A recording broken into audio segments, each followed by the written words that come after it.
And that gets me pumped up. I love stories like that. It gets me fired up like that song, X Gonna Give It to You. It's just amazing. Let's take a question from Jilly Bean here. Hi, Chuck and Brenda. Hi, Jilly. How much does exercise play a role in lowering or reversing type 2 diabetes? Great question, because we've been talking pretty much exclusively about food so far.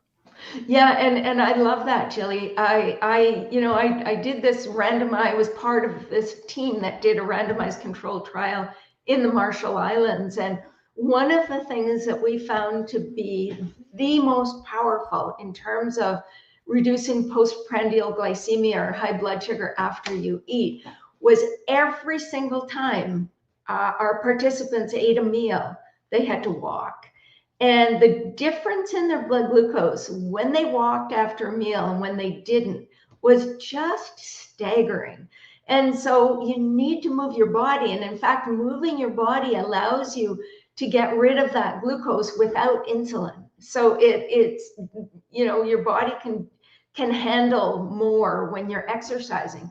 And so what I recommend, I'll tell you what I do myself. I exercise for at least an hour a day. And I try to walk a little bit every day. But ideally, if you have diabetes, walk after every meal and then try to fit in at least a half an hour of exercise a day on top of that walking. So yeah, the more the better, really. Absolutely. I love that. And the fact that, walking in itself can make such an enormous difference Oh, in terms of a huge. person's health, their health span, their lifespan, all of it kind of goes together. And yeah, I had bariatric surgery back in the day to jumpstart my transformation, but it really was the walking in conjunction with eating a healthier diet long term that have sustained me to this point. And I love to remind people every single time this comes up that you don't have to go from being a couch potato to being, a gym rat all day, every day. Start by No. walking. And maybe you never have to go to the gym. I don't know. If you fall in love with walking, you walk for an hour a day. I would Yeah. say that you're going to be in Oh, pretty good yeah. shape. I mean, what your goal would be is to just increase your speed, to be able to get a little fitter with your walking. And maybe part of that walk is a little jog or, whatever you can do to increase your cardiovascular health while you're walking. It doesn't have to be at the gym for sure. But for me, I actually love going to the gym because it's my social life. So Aha. I love the classes. I love the step and the kickboxing and the hit classes and the yoga classes. And I have a group of friends there. We all, touch bases. What classes are you going to this week?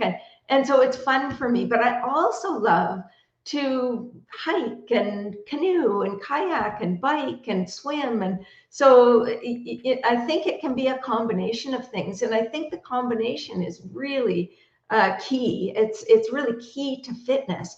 So you want to get in your cardiovascular exercise, but it's also important to get in the resistance training and to get in the flexibility training as well, especially as we grow older.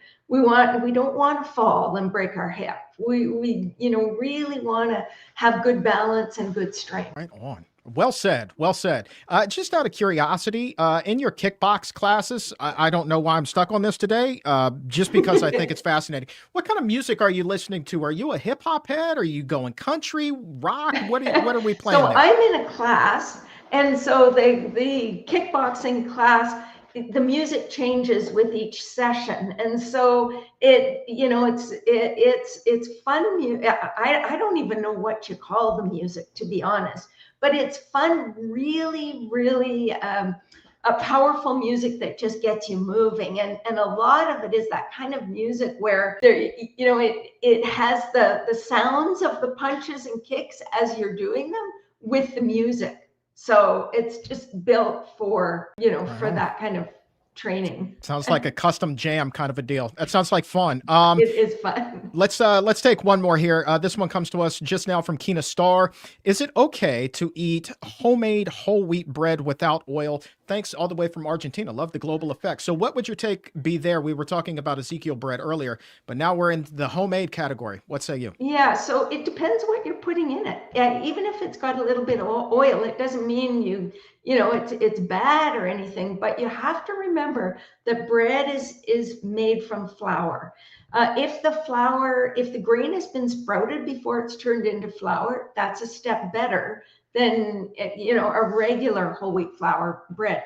If it's stone ground, if it's a coarser flour, it would be better than if it was a very fine flour. So, if it's got a lot of seeds added, like sunflower seeds and flax seeds and so on, that would make it better because it would reduce the rate of absorption. But generally, you want, especially if you're trying to lose weight, you want to be getting most of your grains in a more intact form, like barley or oat groats or kamut berries or wheat berries or quinoa or those kinds of things, and have less of your calories coming from the more processed whole grains like breads and cereal. All right.